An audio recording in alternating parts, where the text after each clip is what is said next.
Lose yourself in a good book. The Board Gosh Energy Book Club. Now, from touring the world as a production manager with Riverdance to writing scripts for soap operas and Fair City, our next guest certainly has a varied CV.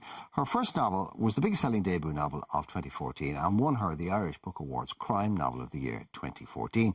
Now, Liz Nugent is back with her highly anticipated second novel, Lying in Wait, and she joins us now. Good morning, Liz. You're very welcome. Apart from the success of Unravelling Oliver and the awards and all the rest of it, there was another unofficial award that you got that year from all the reviewers and the critics, and it was the best opening line in a novel this year. And the minute I say it, even people who haven't read the book will know immediately, because it did cause quite a fuss. The opening line of the book was, "I expected more of a reaction the first time I hit her." Yes. And boy, does that hit you right between the eyes, the ears, brain, and wherever else you want to grab a listener by. And I'm just wondering, given the kind of the fuss and, that caused, when you were doing this one, did you think, I better have a bloody good opening line for this? I had originally, the opening line of this was, we were all great liars in our family, but Mummy was the best liar of all. And then I realised that that character was not going to be the main character. So then the first line was, technically it was manslaughter. And then I thought, that really doesn't tell you enough about this character. So I went to the second line, which is... The opening line, and this is the opening line of the new book, Lying in Wait. My husband did not mean to kill Annie Doyle, but the lying tramp deserved it. So that had been the second line. So I caught technically it was manslaughter and went with that as the first line. So the second line became the first line. Because that tells you, it sets up the story. It tells you a lot about the kind of person that you're going to be dealing with in the story. It speaks volumes, which, you know, I know Unravelling Oliver is it's a very complex character and it's a very complicated book. But, you know, it does kind of tell you the nature of the individual that you're dealing with, sociopath, and then et cetera, et cetera, et cetera. So this is, there's been a murder or there's been a killing. Yes. There is somebody who knows about it. We don't know whether they agree or not, but they somewhere deep inside them, they feel, well, this person... She deserved it. She deserved it. Yeah. And I'm going to protect this person. Is it because I love them, or is it because I'm protecting everything we have? Is it self-interest, or is it selfless? Well, with this character, Lydia, it's... she says that she's doing it out of the interest of her, to protect the reputation of her family, and particularly of her son. But as the story develops, you will find that her interest outweighs everybody else's interest. She's entirely self-obsessed. So this is Lady Macbeth then, so? It's Lady Macbeth and Miss Havisham. Okay, wow.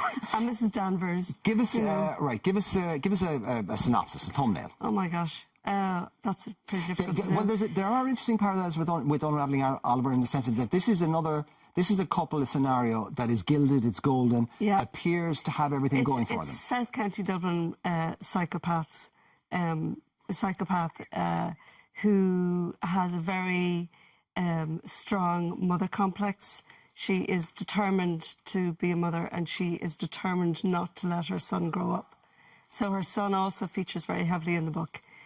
He's one of 3 narrators, and he spends, you know, in his early 20s trying to cut that umbilical cord, trying to move out of the house, and she just manipulates situations so much that he finds it impossible to leave until he meets the girl that he loves, and then all hell breaks loose. Now, we've mentioned the mother, we've mentioned the son. We haven't mentioned the person who did the killing. I can't say any more without giving that away. But we can mention the third narrator, which the third narrator is the sister of the murder victim, who is determined to find out what happened. She doesn't know she's been murdered. All she knows is that her sister has disappeared, and she determines to find out what happened to her sister. But because her sister was a drug addict and a prostitute, the guards aren't that pushed about...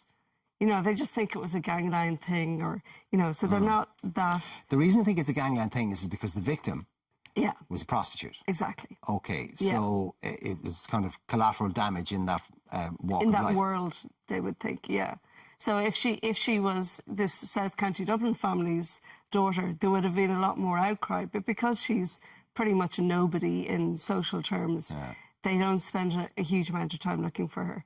So the police trail goes cold pretty quickly. But Annie's sister Karen won't let it go. So she goes on the hunt. One of the things that strikes me, the more you tell,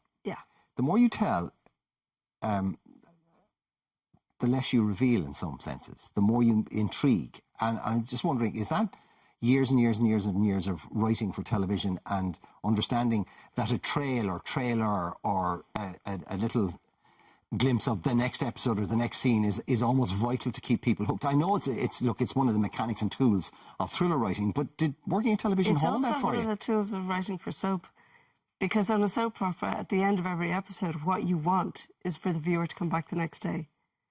It's a real skill. So you have to. I try and end every chapter on a cliffhanger, because I actually don't want the reader to put the book down, and if they do put it down, I want them to really want to pick it up again as soon as possible. And, you know, a lot of readers have told me since it came out last week that they read it in one go. It is the art of the turn of the screw, which of course is the title of a very famous book as well. So, and is that always present in your mind in terms of the narrative and how you're evolving and delivering it? It's something I learned from my editor the first time around on Unravelling Oliver. She taught me that. You know, that was a device that I could use and that it was good to do. So this time I did it sort of voluntarily without having to be told that was a good thing, you know. So, yeah, every chapter ends on a, oh, my God, kind of cliffhanger. And so, there is a twist in the end of this that everybody who's read it has said, I didn't see that coming, which is kind of the highest praise a thriller writer can get, isn't it? I know, I love it. But it's funny, and you're being modest here, right? Because on the back of the book, and you know, they tell you as little as they possibly can while trying to hook you in. The opening paragraph, which you didn't even mention so far, is the last people who expect to be meeting with a drug-addicted prostitute are a respected judge and her reclusive wife. And they certainly don't plan to kill her and bury her in their exquisite suburban garden. You're kind of going, okay, that's me. You got me from the last people. Yeah. It's funny. This is the third time I think you've been on with us, and you seem very happy and confident with this. I'm much more relaxed. I'm much more relaxed. I don't know. I think the more you do media interviews, the more you get used to them. I was very, very nervous the first time I was here. And, but you seem to be much more relaxed about this story. Is this? Maybe I'm a bit more. I think you probably do gain a little bit in confidence.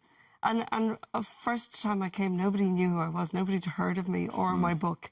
So I was really like launching yourself into kind of this unknown world. Whereas now, I have a little bit of a profile, and, you know, but also, last time I was here, I had to sit beside Sinead Desmond. And you know how tiny and cute and gorgeous she is? That's not going to do anybody any good.